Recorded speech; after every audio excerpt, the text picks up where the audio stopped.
اور ان لوگوں کی طرح نہ ہونا جو متفرق ہو گئے اور صاف احکام آنے کے بعد ایک دوسرے سے اختلاف کرنے لگے۔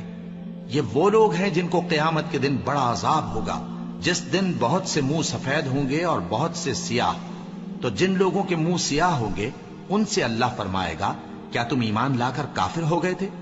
سو اب اس کفر کے بدلے عذاب کے مزے چکھو۔ اور جن لوگوں کے منہ سفید ہوں گے وہ اللہ کی رحمت کے باغوں میں ہوں گے اور ان میں ہمیشہ رہیں گے۔ یہ اللہ کی آیتیں ہیں جو ہم تم کو ٹھیک ٹھیک پڑھ کر سناتے ہیں، اور اللہ اہل عالم پر ظلم نہیں کرنا چاہتا، اور جو کچھ آسمانوں میں اور جو کچھ زمین میں ہے سب اللہ ہی کا ہے، اور سب کاموں کا انجام اللہ ہی کی طرف ہے۔ مومنو، تم بہترین امت ہو جسے لوگوں کی ہدایت کے لیے میدان میں لایا گیا ہے کہ تم نیک کام کرنے کو کہتے ہو اور برے کاموں سے منع کرتے ہو اور اللہ پر ایمان رکھتے ہو۔ اور اگر اہل کتاب بھی ایمان لے آتے تو ان کے لیے بہت اچھا ہوتا۔ ان میں ایمان لانے والے بھی ہیں لیکن تھوڑے اور اکثر نافرمان ہیں۔ یہ تمہیں خفیف سی تکلیف کے سوا کچھ نقصان نہیں پہنچا سکیں گے، اور اگر تم سے لڑیں گے تو پیٹ پھیر کر بھاگ جائیں گے، پھر ان کو مدد بھی کہیں سے نہیں ملے گی۔ یہ جہاں نظر آئیں گے تم دیکھو گے کہ ذلت ان سے چمٹ رہی ہے، بجز اس کے کہ یہ اللہ کی پناہ میں یا مسلمان لوگوں کی پناہ میں آ جائیں۔ اور یہ لوگ اللہ کے غضب میں گرفتار ہیں اور ناداری ان سے لپٹ رہی ہے۔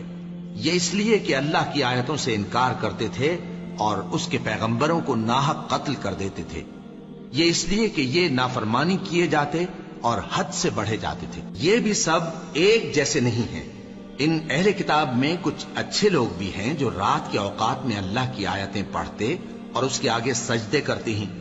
وہ اللہ پر اور روز آخر پر ایمان رکھتے اور اچھے کام کرنے کو کہتے اور بری باتوں سے منع کرتے اور نیکیوں پر لپکتے ہیں، اور یہی لوگ نیکوکار ہیں۔ اور یہ جس طرح کی نیکی کریں گے اس کی ناقدری نہیں کی جائے گی، اور اللہ پرہیزگاروں کو خوب جانتا ہے۔ جو لوگ کافر ہیں ان کے مال اور اولاد اللہ کے مقابلے میں ان کے ہرگز کام نہ آئیں گے، اور یہ لوگ اہل دوزخ ہیں کہ ہمیشہ اسی میں رہیں گے۔ یہ لوگ جو مال دنیا کی زندگی میں خرچ کرتے ہیں اس کی مثال آندھی کسی ہے جس میں سخت سردی ہو، اور وہ ایسے لوگوں کی کھیتی پر جو اپنے آپ پر ظلم کرتے تھے چلے اور اسے تباہ کر دے۔ اور اللہ نے ان پر کچھ ظلم نہیں کیا بلکہ یہ خود اپنے اوپر ظلم کر رہے ہیں۔ مومنو، کسی غیر مذہب کے آدمی کو اپنا رازدار نہ بنانا۔ یہ لوگ تمہاری خرابی میں کسی طرح کی کوتاہی نہیں کرتے اور چاہتے ہیں کہ جس طرح ہو تمہیں تکلیف پہنچے۔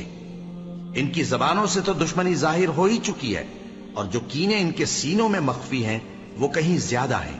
اگر تم عقل رکھتے ہو تو ہم نے تم کو اپنی آیتیں کھول کھول کر سنا دی ہیں۔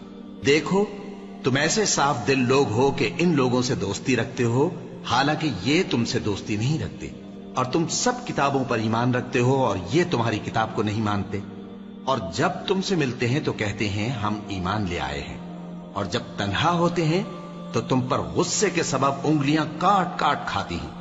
ان سے کہہ دو کہ اپنے غصے میں مر جاؤ، اللہ تمہارے دلوں کی باتوں سے خوب واقف ہے۔ اگر تمہیں آسودگی حاصل ہو تو ان کو بری لگتی ہے، اور اگر تمہیں رنج پہنچے تو خوش ہوتی ہے۔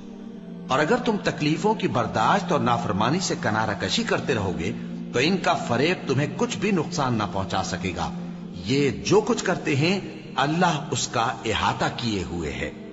اور اس وقت کو یاد کرو جب تم صبح کو اپنے گھر سے روانہ ہو کر ایمان والوں کو لڑائی کے لیے مورچوں پر موقع بموقع متعین کرنے لگے، اور اللہ سب کچھ سنتا ہے، جانتا ہے۔ اس وقت تم میں سے دو جماعتوں نے جی چھوڑ دینا چاہا، مگر اللہ ان کا مددگار تھا، اور مومنوں کو تو اللہ ہی پر بھروسہ کرنا چاہیے۔ اور اللہ نے جنگ بدر میں بھی تمہاری مدد کی تھی جبکہ اس وقت بھی تم بے سر و سامان تھے۔ بس اللہ کی نافرمانی سے بچو تاکہ شکر گزار بن جاؤ۔ جب تم مومنوں سے یہ کہہ کر ان کے دل بڑھا رہے تھے کہ کیا تم کو یہ کافی نہیں کہ تمہارا پروردگار 3000 فرشتے نازل کر کے تمہیں مدد دے؟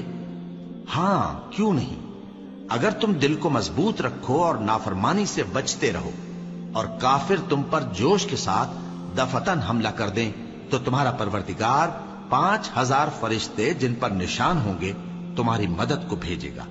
اور اس مدد کو تو اللہ نے تمہارے لیے ذریعہ بشارت بنایا، یعنی اس لیے کہ تمہارے دلوں کو اس سے اطمینان حاصل ہو، ورنہ مدد تو اللہ ہی کی طرف سے ہوتی ہے جو غالب ہے، حکمت والا ہے۔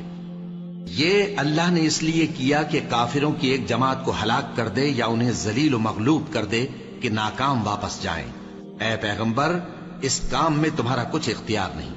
اب دو صورتیں ہیں، یا اللہ ان کے حال پر مہربانی کرے یا انہیں عذاب دے کہ یہ ظالم لوگ ہیں، اور جو کچھ آسمانوں میں ہے اور جو کچھ زمین میں ہے سب اللہ ہی کا ہے، وہ جسے چاہے بخش دے اور جسے چاہے عذاب کرے، اور اللہ بخشنے والا مہربان ہے۔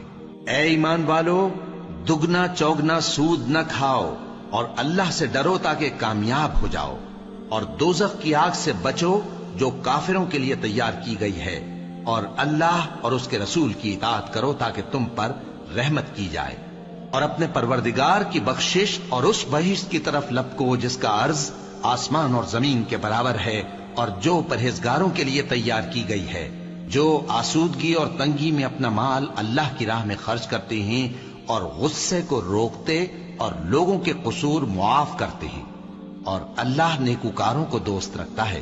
اور وہ کہ جب کوئی کھلا گناہ یا اپنے حق میں کوئی اور برائی کر بیٹھتے ہیں تو اللہ کو یاد کرتے اور اپنے گناہوں کی بخشش مانگتے ہیں، اور اللہ کے سوا گناہ بخش بھی کون سکتا ہے، اور جان بوجھ کر اپنے افعال پر اڑے نہیں رہتے۔ ایسے ہی لوگوں کا صلہ ان کے پروردگار کی طرف سے بخشش اور باغ ہیں جن کے نیچے نہریں بہ رہی ہیں، اور وہ ان میں ہمیشہ بستے رہیں گے، اور اچھے کام کرنے والوں کا بدلہ بہت اچھا ہے۔ تم لوگوں سے پہلے بھی بہت سے واقعات گزر چکے ہیں، تو تم زمین میں سیر کر کے دیکھ لو کہ جھٹلانے والوں کا کیسا انجام ہوا۔ یہ قرآن لوگوں کے لیے صاف پیغام اور اہل تقوی کے لیے ہدایت اور نصیحت ہے، اور بددل نہ ہونا اور نہ غم کرنا۔ اگر تم سچے مومن ہو تو تم ہی غالب رہو گے۔ اگر تمہیں زخم شکست لگا ہے تو ان لوگوں کو بھی ایسا زخم لگ چکا ہے، اور یہ ایام زمانہ ہے کہ ہم ان کو لوگوں میں بدلتے رہتے ہیں، اور اس سے یہ بھی مقصود تھا کہ اللہ ایمان والوں کو جدا کر دے اور تم میں سے بعض کو شہید بنائے، اور اللہ بے انصافوں کو پسند نہیں کرتا۔ اور یہ بھی مقصود تھا کہ اللہ ایمان والوں کو پاک صاف بنا دے اور کافروں کو نابود کر دے۔ کیا تم یہ سمجھتے ہو کہ بے آزمائش بہشت میں جا داخل ہوگے؟ حالانکہ ابھی اللہ نے تم میں سے جہاد کرنے والوں کو تو اچھی طرح معلوم کیا ہی نہیں، اور یہ بھی مقصود ہے کہ وہ ثابت قدم رہنے والوں کو معلوم کرے، اور تم موت شہادت کے آنے سے پہلے اس کی تمنا کیا کرتے تھے، سو تم نے اس کو آنکھوں سے دیکھ